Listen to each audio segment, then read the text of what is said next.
Habakkuk chapter 1. The oracle that Habakkuk the prophet received.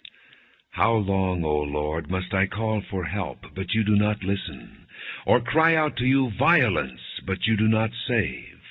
Why do you make me look at injustice? Why do you tolerate wrong? Destruction and violence are before me. There is strife, and conflict abounds. Therefore the law is paralyzed, and justice never prevails. The wicked hem in the righteous, so that justice is perverted. Look at the nations and watch, and be utterly amazed, for I am going to do something in your days that you would not believe, even if you were told. I am raising up the Babylonians, that ruthless and impetuous people who sweep across the whole earth to seize dwelling places not their own. They are a feared and dreaded people. They are a law to themselves and promote their own honor. Their horses are swifter than leopards, fiercer than wolves at dusk. Their cavalry gallops headlong. Their horsemen come from afar. They fly like a vulture swooping to devour. They all come bent on violence. Their hordes advance like a desert wind and gather prisoners like sand. They deride kings and scoff at rulers. They laugh at all fortified cities. They build earthen ramps and capture them. Then they sweep past like the wind and go on, guilty men whose own strength is their God. O Lord, are you not from everlasting? My God, my Holy One, we will not die. O Lord, you have appointed them to execute judgment. O Rock, you have ordained them to punish. Your eyes are too pure to look on evil. You cannot tolerate wrong. Why then do you tolerate the treacherous? Why are you silent while the wicked swallow up those more righteous than themselves?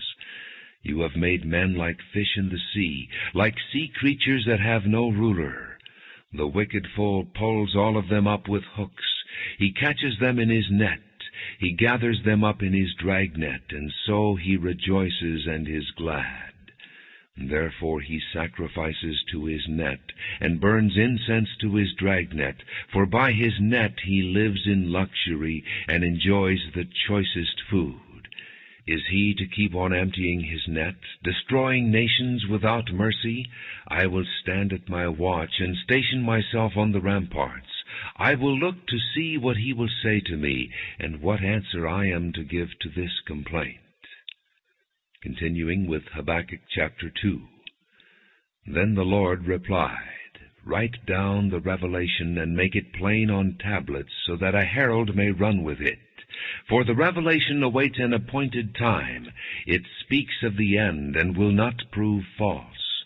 Though it linger, wait for it. It will certainly come, and will not delay.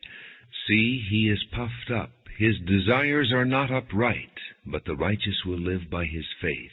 Indeed, wine betrays him. He is arrogant and never at rest. Because he is as greedy as the grave, and like death is never satisfied, he gathers to himself all the nations, and takes captive all the peoples. Will not all of them taunt him with ridicule and scorn, saying, Woe to him who piles up stolen goods, and makes himself wealthy by extortion? How long must this go on? Will not your debtors suddenly arise? Will they not wake up and make you tremble? Then you will become their victim. Because you have plundered many nations, the peoples who are left will plunder you. For you have shed man's blood. You have destroyed lands and cities, and everyone in them. Woe to him who builds his realm by unjust gain, to set his nest on high, to escape the clutches of ruin. You have plotted the ruin of many peoples, shaming your own house and forfeiting your life. The stones of the wall will cry out, and the beams of the woodwork will echo it. Woe to him who builds a city with bloodshed and establishes a town by crime. Has not the Lord Almighty determined that the people's labor is only fuel for the fire, that the nations exhaust themselves for nothing?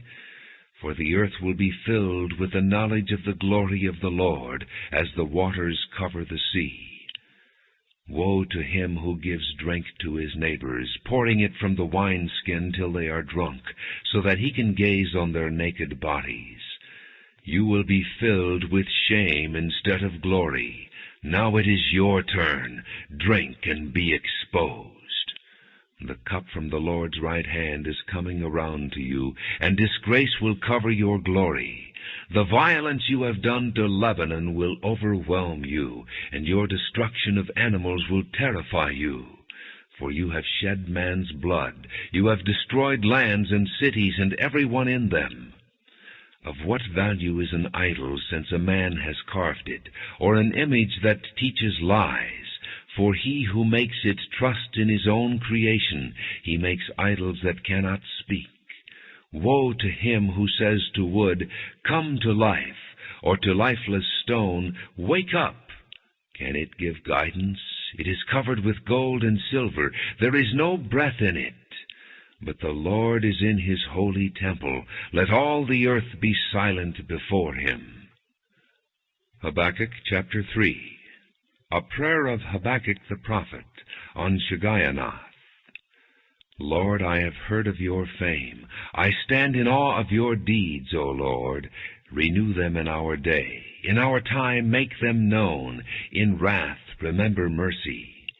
God came from Teman, the Holy One from Mount Paran. His glory covered the heavens, and his praise filled the earth. His splendor was like the sunrise. Rays flashed from his hand where his power was hidden. Plague went before him. Pestilence followed his steps. He stood and shook the earth. He looked and made the nations tremble. The ancient mountains crumbled, and the age-old hills collapsed. His ways are eternal. I saw the tents of Cushan in distress, the dwellings of Midian in anguish. Were you angry with the rivers, O Lord? Was your wrath against the streams? Did you rage against the sea when you rode with your horses and your victorious chariots? You uncovered your bow. You called for many arrows. You split the earth with rivers. The mountains saw you and writhed. Torrents of water swept by. The deep roared and lifted its waves on high. Sun and moon stood still in the heavens at the glint of your flying arrows, at the lightning of your flashing spear. In wrath you strode through the earth, and in anger you threshed the nations. You came out to deliver your people, to save your anointed one. You crushed the leader of the land of wickedness. You stripped him from head to foot. With his own spear you pierced his head when his warriors stormed out to scatter us, gloating as though about to devour the wretched who were in hiding. You trampled the sea with your horses, churning the great waters. I heard and my heart pounded. My lips quivered at the sound. Decay crept into my bones, and my legs trembled. Yet I will wait patiently for the day of calamity to come on the nation invading us. Though the fig tree does not bud, and there are no grapes on the vines, though the olive crop fails, and the fields produce no food, though there are no sheep in the pen, and no cattle in the stalls, yet I will rejoice in the Lord. I will be joyful in God my Savior. The sovereign Lord is my strength. He makes my feet like the feet of a deer. He enables me to go on the heights. For the director of music, on my stringed instruments,